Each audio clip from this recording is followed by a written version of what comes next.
Election కమిషన్కి ఇచ్చినటువంటి request ప్రకారం అలయన్స్ పార్ట్నర్ కింద తెలుగుదేశం పార్టీ జనసేన పార్టీని అనుమతించమని రిక్వెస్ట్ చేయడం జరిగింది.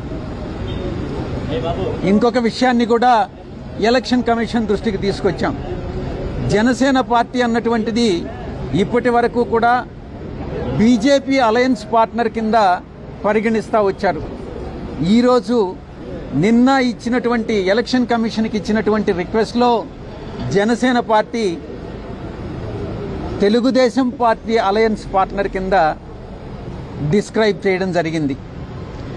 జనసేన పార్టీ ఈరోజు నిజంగా ఆలోచిస్తే బీజేపీతో అలయన్స్ పార్ట్నరా లేక తెలుగుదేశం పార్టీతో అలయన్స్ పార్ట్నరా అన్నటువంటి విషయాన్ని క్వశ్చన్ చేస్తూ ఎలా ఎలక్షన్ కమిషన్ అనుమతించడాన్ని మేము వాళ్ళకి నివేదించాం.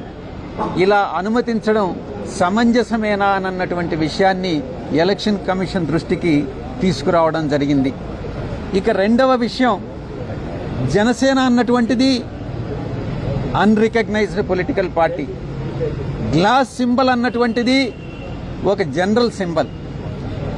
అటువంటి సింబల్ని గతంలో 2019 ఎన్నికల్లో గడిచినటువంటి ఎన్నికల్లో glass symbol throughout the state ఇవ్వడం జరిగింది.